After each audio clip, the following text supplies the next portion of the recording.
Eh bien, bonjour à tous. Merci de vous être connectés pour suivre notre événement sur les congés payés. Je vais me présenter, donc Romane de ma solution paye. Je suis assistante paye et RH depuis septembre chez eux. Et voilà, on voulait faire un petit événement pour expliquer un petit peu plus ce qu'étaient les congés payés et comment on pouvait les traiter en paye pour que vous puissiez mieux comprendre tout ça. Donc, le sommaire de cet événement, donc on va dans un premier temps vous parler des bonnes pratiques en matière de politique de congés payés pour une gestion efficace. Dans un deuxième temps, donc, on va rentrer dans le sujet sur tout ce qui va être la gestion des congés payés pour les salariés à temps plein et à temps partiel, l'accompagnement que ma solution paye peut vous proposer et du coup les bénéfices des différents outils qu'on peut vous proposer également. Donc voilà, donc on va commencer. Il y a plusieurs bonnes pratiques pour avoir une gestion des absences et des congés efficaces. Le premier, le plus important, je dirais, ça va être l'établissement d'une politique de congés payés qui soit claire et complète. Donc dans cette politique, on vous invite à l'établir pour que vos salariés puissent connaître leurs droits en matière de congés payés, tout ce qui va être les procédures sur comment poser des congés, à qui faire la demande, comment est-ce que ça va être accepté au niveau aussi de comment dire, pour que ça soit équitable, pardon, savoir par exemple pendant la période estivale, est-ce qu'il y a des priorités pour les personnes qui ont des enfants pendant les périodes de vacances scolaires. Dans un deuxième temps, pour que ce soit géré de la bonne manière, on vous conseille également d'anticiper la prise de période de congé de vos salariés, tout simplement pour que les plannings soient OK et que des backups soient mis en place, que ce soit donc avant la période de congé et après pour effectuer un bon suivi. Et du coup, comme je le disais précédemment, avoir une gestion équitable pour que aucun de vos salariés se trouve mis dans une position délicate parce qu'il n'a pas eu ses congés, parce que peut-être que voilà, un autre salarié avait des enfants et c'était pendant les périodes scolaires. Du coup, il y a eu une priorité des demandes. Si tout le monde est au courant du sujet, tout devrait bien se passer. Donc voilà pour cette première partie. On va rentrer un peu plus dans le vif du sujet. Donc, qu'est-ce que signifient les congés payés? Donc, les congés payés, ce sont en fait des journées qui sont rémunérées par l'employeur. C'est un droit que les salariés ont et ce droit, ils l'obtiennent tout simplement en vue du travail effectif qu'ils font tous les mois. C'est-à-dire que tous les mois, au vu du travail qu'ils font, ils ont la possibilité d'acquérir certains jours de congé. Donc, on en viendra par la suite. On parlera également des différentes périodes. Donc, voilà ce qui résume en fait les congés payés.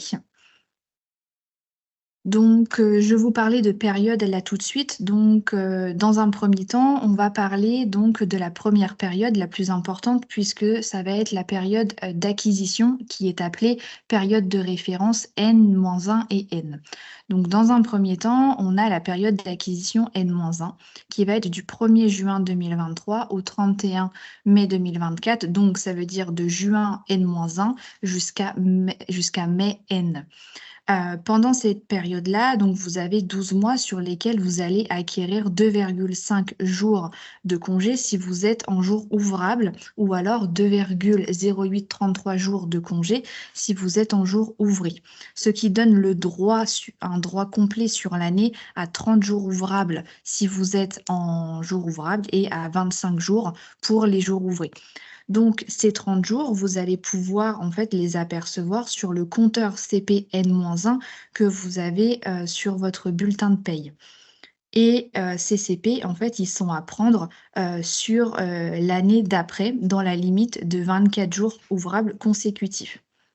On passe maintenant à la période d'acquisition N, qui va être tout simplement la période d'acquisition actuelle de congés pour l'année prochaine. donc qui va être du coup du 1er juin 2024 jusqu'au 31 mai 2025. Ça va être le compteur N que vous allez voir sur le bulletin et vous pourrez également apercevoir que ce compteur, il ne fait que évoluer au fur et à mesure des mois. C'est normal parce que du coup, c'est votre acquisition que vous faites pour l'année prochaine.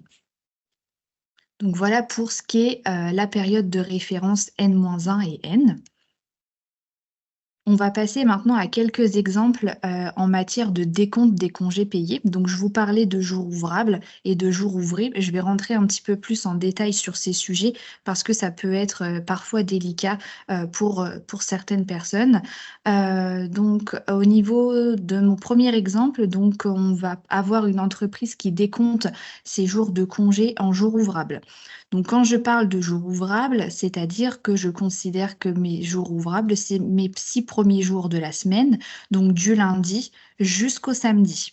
Donc, dans le cas de mon entreprise, ils travaillent tous du lundi au vendredi et ma salariée souhaite poser des congés du lundi 19 février au dimanche 25 février inclus.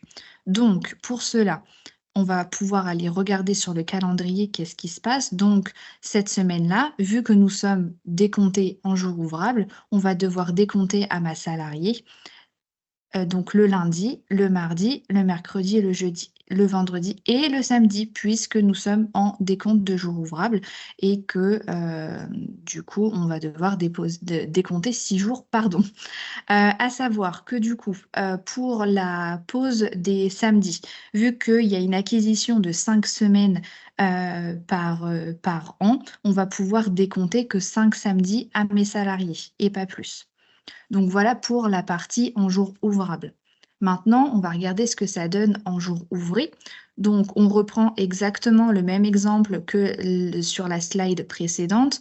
Donc, j'ai toujours mon entreprise qui travaille du lundi au vendredi. J'ai toujours une semaine de vacances du lundi 19 au dimanche 25 février. Et cette fois-ci, ce n'est pas des jours ouvrables, mais c'est des jours ouvrés. Donc, les jours ouvrés, qu'est-ce que c'est? Ça va être du lundi au vendredi dans ma semaine. Et du coup, on va pouvoir voir que sur la pause des congés payés, on va plus lui décompter le samedi, puisque ce n'est pas inclus dans les jours ouvrés. On va aller du lundi au vendredi. Donc voilà pour cette partie. On va passer au jour de fractionnement maintenant, qui est un droit, pour, nos salariés.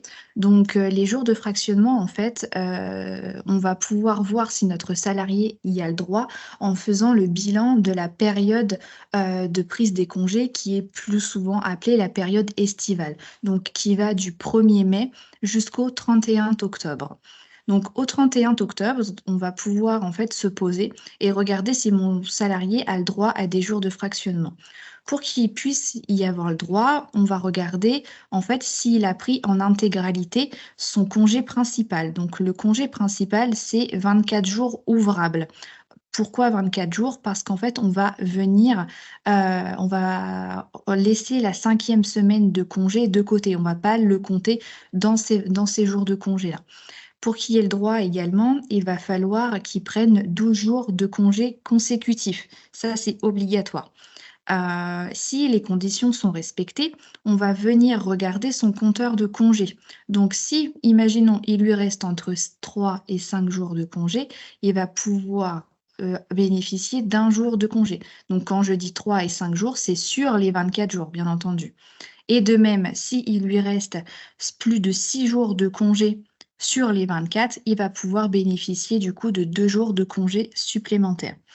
À noter que le fractionnement n'est pas forcément mis en place dans toutes les entreprises. Il y a certaines entreprises qui mettent en place un document qui stipule qu'ils ne pratiquent pas le fractionnement. Donc voilà, si jamais dans votre cas, vous avez jamais entendu parler du fractionnement ou quoi que ce soit, n'hésitez pas à vous rapprocher de votre entreprise pour savoir s'ils ont mis en place ou pas cette méthode. Donc voilà pour le fractionnement. On va passer maintenant, au calcul de l'indemnité, des congés payés. Donc, vous avez pu apercevoir, je pense sur vos bulletins de paye que lorsque vous faites une prise de congé payé ou alors que, vous sortez, de l'entreprise, vous avez une indemnité de congé payé qui est rajoutée en haut de votre bulletin et on va voir comment elle est calculée. Donc pour cela, on va devoir faire une comparaison entre 2 méthodes. Donc la première méthode qui va être le maintien de salaire. Quand on parle de maintien de salaire, c'est-à-dire qu'on va venir, rémunérer votre salarié comme si qu'il avait été présent au travail. Donc pour ça, on va prendre son salaire habituellement perçu. Donc quand je parle de salaire habituellement perçu, on va venir prendre son salaire de base plus les primes fixes, qu'il a tous les mois. On va venir diviser ce salaire-là par 26 ou 21,67. 26 qui correspond à un décompte de jours ouvrables et 21,67 qui va correspondre, aux jours ouvrés. Et ce montant-là, on va venir du coup le multiplier par le nombre de jours à indemniser. Pour la deuxième méthode, donc elle s'appelle la règle du dixième, on va venir prendre la valeur globale des congés, pendant, la des salaires pardon, pendant la période de référence. Donc, je vous parlais tout à l'heure de la période de référence, donc c'est la période d'acquisition, de vos congés. C'est-à-dire que c'est, de juin N-1 jusqu'à mai N. Donc sur ces salaires-là, on va venir prendre en compte les bruts, qu'on va diviser par 10 et ensuite on va rediviser ce résultat par le nombre de droits au congé. Donc si vous êtes en jour ouvrable, on va venir diviser par 30 et si vous êtes en jour ouvré, on va venir diviser par 25. Et ensuite, ce montant, on va venir le multiplier par le nombre de congés à indemniser. Une fois qu'on a fait ces 2 calculs-là, on va venir regarder quel est le montant le plus favorable pour notre salarié et c'est celui-là qu'on va venir, inclure, dans notre bulletin de paye. Donc c'est pour ça que vous avez peut-être pu apercevoir sur certaines indemnités de congé qu'elle est plus importante que, le montant de votre absence. C'est tout simplement parce que c'est la règle du dixième, qui fait que, elle a été plus favorable, donc on vous a, indemnisé de cette manière-là. Donc voilà pour, l'indemnité, des congés payés. On va parler maintenant d'un salarié à temps partiel. Donc, comment est-ce que ça se passe? Donc à savoir que les salariés en temps partiel, ils acquièrent de la même manière, qu'un salarié, lambda. C'est-à-dire qu'il va acquérir 2,5 jours de congé par mois ou 2,0833 comme un salarié à temps plein. Donc pour que, évidemment, il y ait pas de différence pour, la pause des congés, car évidemment, il travaille moins de jours qu'un salarié basique, donc on se dirait maintenant qu'il serait avantagé. Mais pour le coup, pas du tout. Ils sont à égalité. Donc comment on va pouvoir décompter les jours de congé quand on a un temps partiel? On va pouvoir prendre un exemple là actuellement. Donc j'ai un salarié qui travaille 2 jours par semaine, donc le lundi et le mardi. Donc là, il a posé son lundi et son mardi. Et ben, on va venir en fait lui décompter des jours de congé jusqu'à sa reprise de travail. Donc là, excusez-moi. Là, dans notre exemple, nous avons donc, un décompte en jours ouvrables, donc ce qui veut dire 6 jours. Donc on va venir lui décompter 6 jours. On aurait été en jour ouvré, et ben, on lui aurait décompté 5 jours. Puis on ne va pas lui décompter 7 jours, parce que le dimanche est chômé dans mon entreprise. Donc voilà, on va venir décompter, 6 jours pour nos salariés à temps partiel. Je vais évoquer maintenant un petit point concernant la jurisprudence du 13 septembre dernier qui a fait évoluer le travail effectif en matière de congés payés. En fait, tout simplement, ils se sont basés sur le fait qu'un arrêt maladie de base n'était pas considéré comme du travail effectif. Ce qui voulait dire que nos salariés, quand ils avaient une période d'arrêt maladie, et ben, ça déclenché qu'il n'acquérait pas son droit complet en matière de congés payés par mois. Maintenant, ce n'est plus le cas, puisque maintenant l'arrêt maladie est considéré comme du travail effectif. Ce qui fait que si votre salarié est en arrêt maladie pendant plusieurs périodes du mois ou plusieurs semaines, eh ben, il va acquérir tout de même ces 2,5 jours de congé. Ils ont également statué sur le fait que ce n'est pas à partir du 13 septembre. Il y a une rétroactivité qui est possible. Maintenant, ils n'ont pas encore statué sur à partir de quand mon salarié pouvait venir demander, une rétroactivité et du coup, une régule sur soit ses compteurs ou alors sur une indemnité. Ça, pour le coup, ils n'ont pas encore statué. Mais sachez que, c'est en train d'arriver, donc vous pouvez potentiellement, commencer à faire le bilan, en fait, dans vos entreprises pour justement anticiper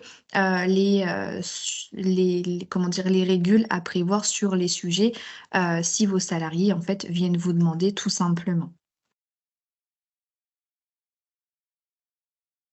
On va passer maintenant à l'accompagnement que ma solution paye, vous propose, en termes de gestion de la paye et des congés payés. Donc on a un premier outil, qui s'appelle MyStilae, en fait, qui est une application de téléphone, qui va vous permettre, en fait, de venir poser, des demandes de congés ou des demandes d'absence en tant que salarié et en tant que manager, venir, en fait, accepter directement, ces demandes ou alors les refuser. Donc, vous avez, différents types de demandes, possibles sur cette application-là. Vous pouvez également, consulter vos soldes, de congés, mais également de RTT. Vous avez la possibilité aussi, d'avoir sur cette application-là vos bulletins de salaire. Donc voilà, donc c'est quelque chose que nous, on met en place, chez certains clients, ce qui permet en fait que lorsque les salariés, posent les demandes et qu'elles sont acceptées, ça remonte directement, nous, en paye et comme ça évite en fait les erreurs de saisie, par exemple, mais ça nous fait gagner tous en efficacité. Donc voilà, donc si vous avez besoin de plus d'informations, sur MySilae, je vous invite à soit consulter notre site internet ou alors à venir directement nous rapprocher vers nous pour, poser en fait, vos différentes questions avec l'adresse mail que je vous transmettrai, à la fin de l'événement. On a un deuxième outil qui va s'appeler Silae RH Suite qui lui, ne va pas se limiter à la gestion en fait, des absences. Il va être beaucoup plus poussé en matière de ressources humaines, puisque vous allez pouvoir en fait tenir votre registre du personnel, effectuer, vos contrats de travail, gérer tout ce qui va être notes de frais, avoir la possibilité de gérer les contrats de mutuelle, par exemple, donc comme MySilae, gérer tout ce qui va être planning et absence. Vous avez une badgeuse électronique agrémentée dedans et vous avez la possibilité d'avoir des tableaux de bord. Donc voilà, c'est un petit peu plus poussé, mais ça vous permet en fait d'avoir énormément de ressources au même endroit et du coup de faciliter, votre travail en matière de ressources humaines. Donc si vous avez besoin de plus d'informations sur Silae RH Suite, bah, de même que pour MySilae, je vous invite à nous contacter, soit par mail ou alors de directement d'aller consulter notre site internet. Donc, en plus de, ces 2 outils-là qu'on peut vous proposer, nous, au quotidien, lorsqu'on va, faire la gestion de votre paye, lorsqu'il y a des absences, donc on va venir, en fait, faire des contrôles des compteurs au niveau de vos salariés, mais on va également, pouvoir venir faire les calculs dont, je vous ai parlé tout à l'heure, que ce soit lors d'une pause de congé ou alors faire, directement les soldes de tout compte avec le calcul des indemnités de congés payés à verser à vos salariés. Donc, voilà ce qu'on fait quotidiennement et on peut, vous aider également dans l'acquisition, pardon, des outils RH, MySilae et Silae RH Suite, il y a pas de souci, on vous offre un accompagnement là-dessus, il y a aucun problème. On va passer à la dernière partie, de notre présentation, qui va concerner du coup la présentation des bénéfices, pour les outils de gestion d'absence et de congés payés. Donc dans un premier temps, on va avoir, une conformité. Ces outils aident à garantir que la politique des congés de l'entreprise, soit appliquée de manière uniforme et conforme aux réglementations donc légales et conventionnelles. Un gain de temps puisque en automatisant les tâches liées à la gestion des absences, les entreprises économisent du temps précieux pour leurs employés et les gestionnaires également, donc que ce soit gestionnaire de paye ou RH. Une réelle flexibilité et autonomie, puisque, certains outils, en fait, vont vous permettre directement de demander, les, demandes de congés ou d'absence, de chez eux, par exemple. Ils ont plus l'obligation, d'attendre de faire la feuille de demande de congé et de l'envoyer du coup, au manager qui fera remonter, l'information aux ressources humaines et attendre d'avoir un retour, par la suite. Donc là, ça se fait, directement. Une visibilité puisque les systèmes de gestion d'absence vont vous fournir une visibilité en temps réel sur la disponibilité, de vos employés, ce qui facilite, pardon, la planification des effectifs et la gestion, en fait, de demandes de ressources en matière de personnel. Une automatisation des processus puisque, les outils de gestion des absences, et d'approbation et de suivi des congés, va réduire en fait la charge administrative, des gestionnaires, mais également des managers et des employés. Puisque, en fait, à partir du moment où vous allez rentrer quelque chose, que ce soit dans Silae RH Suite ou dans MySilae, tout va remonter directement dans Silae Pay et ça va permettre de nous, en fait, ne plus avoir à saisir ça et que d'avoir la certitude que les éléments soient fiables. Une amélioration de la communication puisque, vous allez pouvoir directement voir les plannings de chacun, surtout en tant que manager. Donc, les gestionnaires et les managers pourront établir les plannings, selon les demandes de congés, les changements d'horaires et par rapport à la politique d'entreprise. Donc là, ça se fera encore mieux. Une optimisation de la planification puisque en ayant une vue d'ensemble, des absences prévues, les managers et les RH vont pouvoir mieux planifier les affectations du personnel et éviter du coup des conflits d'horaires et prévoir des backups, en cas de congé par exemple de 3 semaines d'été ou quelque chose comme ça. Et enfin, une réelle sécurisation des données puisque, chaque compte est personnel et nous, quand on vous crée du coup votre compte, on vous crée pas de mot de passe. On va juste venir vous envoyer un lien de connexion qui, avec ce lien, vous allez pouvoir du coup créer votre mot de passe et seul vous, vous le connaîtrez. C'est-à-dire que nous, on n'a pas du tout la gestion sur le sujet.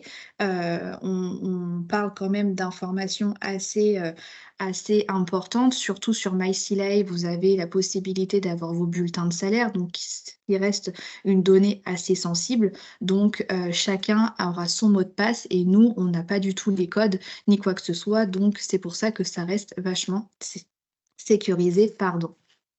Donc là, vous avez la possibilité donc de contacter donc, madame Lemonnier, qui est, donc la gérante de l'entreprise si vous avez la moindre question. Vous avez la possibilité d'aller sur notre site internet pour pouvoir découvrir, ce que nous mettons en place pour, vous aider et notamment nos actualités, pour, voir si on fait d'autres webinaires, comme ce qu'on vient de faire actuellement, mais également ce qui se passe au sein de Ma Solution Paye. N'hésitez pas. Si vous avez même des questions sur un cas, qui vous concerne et que vous souhaiteriez avoir des réponses parce que ce cas est un petit peu plus précis, n'hésitez pas à nous envoyer votre demande et on essaiera de vous accompagner sur le sujet, il y a aucun problème. Moi, je vous remercie de votre attention, de vous être connectés et d'avoir assisté à notre présentation. Je vous souhaite une bonne journée et n'hésitez pas à vous reconnecter, lors des prochains webinaires.